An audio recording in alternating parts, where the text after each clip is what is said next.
Hey friends, welcome back to the channel. This is a patron-only video for supporters of the channel at patreon.com/Kalani. I just finished doing a music mindfulness live looping broadcast on YouTube, and I know some of you are following those. If you're not, you might want to look at them. It's a community service. It combines mindfulness teachings and mindfulness practices with music teachings and music practices. That's called music mindfulness. That's something that I do as a community service. I just finished an episode on wellness, and I encourage you to watch it. I want to do a breakdown right now, or a little bit of an enhanced look at what I was doing and some of the techniques I was using. I was using the looper. I was also doing some overtone singing. So I'm going to talk about all the instruments right now. And this is especially applicable to those of you who may not have started getting into or exploring the ukulele and the native flute. I know many of you are interested in percussion, and I am too. I'm passionate about it, and I have been for many years. But I'm also in this video going to make a little bit of an argument as to why you might want to add Native American style flute and or ukulele to what you're doing already as a percussionist. There's some really good reasons for that. But let's start over here with the singing bowl, and I want to give you some tips. If you're going to use singing bowls and you want to do looping, like if you're playing for yoga or you're just going to do a live looping and you want to have a nice recording of a singing bowl and you want it to be smooth and you're going to do some looping, I want to tell you or show you right now what I did in the video, or what I would do to have it be like nice and smooth. Now, first of all, and I know you can't see it, but the looper's here, and I have two controls that I'm going to be using mainly for this little maneuver. And one is I've got my finger on the volume input knob, and I can turn it down, and I can turn it up, and I can turn it down, and I can turn it up. So that's, right now, that's the overall volume of what's going in through the mic into the looper. So what I'm going to do is, instead of starting the looper and just starting to play over here, I'm going to start to play. I'm going to start the loop cycle recording with the volume down all the way, and then I'm going to bring the volume up on the looper once I've got this going. So this starts over here. I start the looper with the volume all the way down, and then I'm going to bring it up, and that way I've got a smooth loop. You know, I can transition, I can loop, and then when I'm about ready to finish recording the singing bowl, and it's going to layer, probably it's going to record, you know, several times in the looper, I'm going to gradually turn the volume down before I turn the looper, before I stop recording. So it's an easy ramp up, record, record, record, easy ramp down, and that way it should be pretty seamless and smooth. And hopefully I won't make too much extraneous noise. I'm also going to add some of this reverb, and this reverb will help blend and soften the sound a little bit. So I'm going to do that right now, and then we'll take it from there. So we're going to start over here. I'm going to turn the volume down, and then I'm going to start the looper, and then I'm going to slowly bring the volume back up.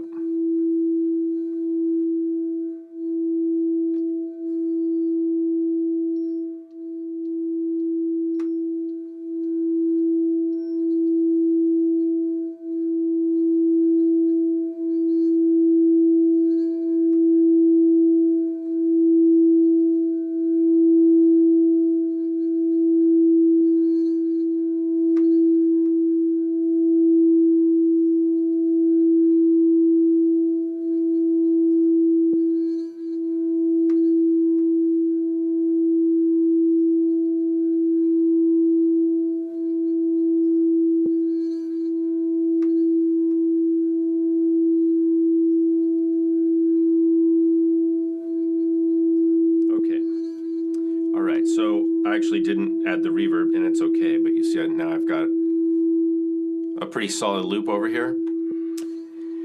So now I can add something else on top of that, and I'm going to play a little bit of the flute, and for that I am definitely going to add lots and lots of reverb, right? So let's hear what that sounds like.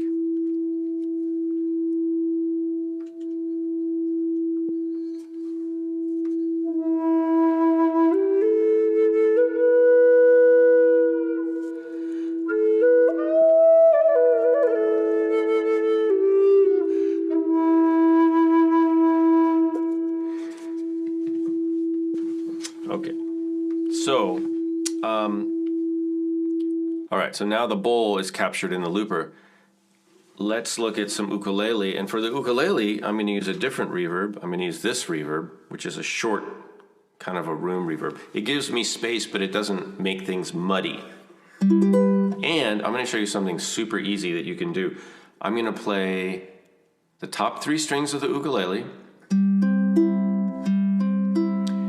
And that's it. I'm just going to strum this. So this is something that you could do. I'm going to show you how easy it is to get the ukulele involved to just start playing. So I'm going to add this to this.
Super easy, you guys. Right? Beautiful. So those are 2 basic instruments. You don't have to know anything about ukulele. You know, maybe just play in time, or you could strum randomly. I'm doing this in rhythm right now, but it could be just free, open rhythm. Now, why should you start playing the Native American style flute? Well, let me tell you, I started playing this flute about 12, 13 years ago, and it opened up so many opportunities for me. I have to say, as a drummer, having a way to create a melody and have some sort of tonality, some sort of other element was just, it opened up so many avenues. Because it connects us now with songs, with melodies, with tonality. And it's easy. It's very easy. The Native American style flute is essentially a whistle. And if you all have access. If you're at the courses and classes level, and even if you're not, you can start the first lessons of the flute courses for free, any of you. But look at this. It's just a whistle. So you don't have to blow any fancy way. And then there's 6 holes. You only really use 5 of them most of the time. You're using the top 2. Usually keep the 3rd finger down, 3rd hole down, and then you just use the bottom 3. And you can even start, what I do is I start people on the top notes. Super easy. There's so many traditions around the world. Think about it for a second. Flute and drum, fife and drum, right? Fife and drum. Fife is flute. But Japanese music, Chinese music, Native American music, American music, Pacific Rim, all over Southeast Asia, Middle Eastern or Arab nations, African music.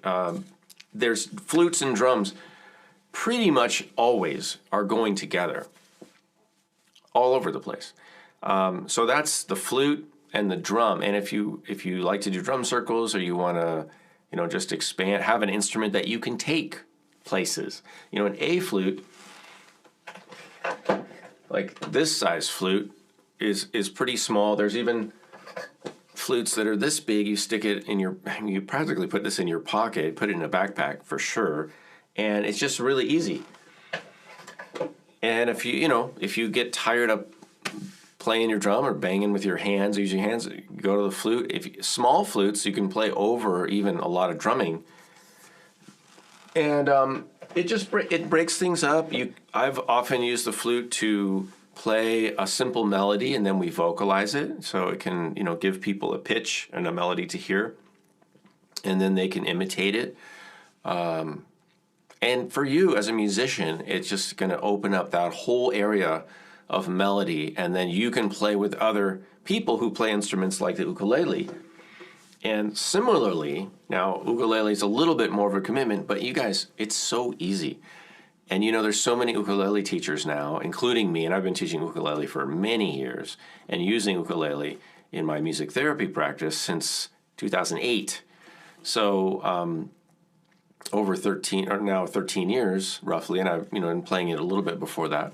But again, I started playing this, and then what pushed me to play it more and to learn it was to be somebody who could accompany some songs, just like around a campfire or on a car trip or something, on a road trip, and that is so valuable.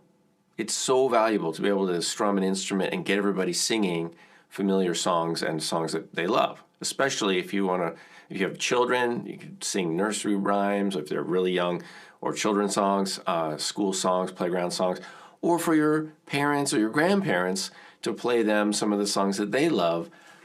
Bedside music making is a big thing with flutes and ukuleles. It's just a wonderful way to connect with people and to be of service as a musician to help people sing and play.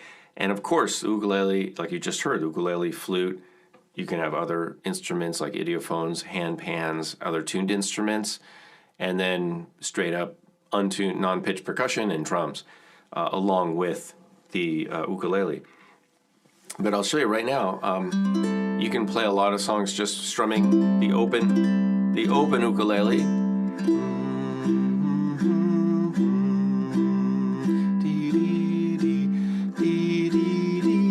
Right? Row your boat gently down the stream. Lots of things you can do with the open ukulele. Start with one finger chords. Super easy, you guys. Don't be intimidated by the ukulele. It's a very friendly instrument. Again, easy to take with you to travel. I have ukulele courses right on the Patreon site right now, that if you're on the courses and classes, you can take the whole ukulele course. And then I have the Ukulele Club channel in addition to World Drum Club that I started. So go check that out. I've been adding to that over the last year or two. It's not nearly as big as World Drum Club, but it's another resource for you. And I just hope you take advantage of these things. I just know I've benefited greatly by taking on these couple little friendly, easy instruments, and it connects you with a whole bunch of other people. The native flute community is huge, and lovely people there. I just got done teaching 2 weeks of native flute retreats here in Southern California, and there's flute-centered music retreats all over the country, all over the world happening. And then same with the ukulele. There's an amazing community of people, passionate people playing and enjoying the ukulele that you can connect to, right? Connect with, get connected with more folks and enjoy music and play music. So that's what I have for you in this video. I just hope that you get curious about it. If you have any questions or you want some tips or advice, of course, I'm here for you all. And thank you again for being here, being a supporter of my Patreon channel and all the work that I do, not just in drumming, but in music in general. And we'll be having lots more good stuff coming up for everybody soon. Thanks a lot. Happy Halloween, and we'll see you soon.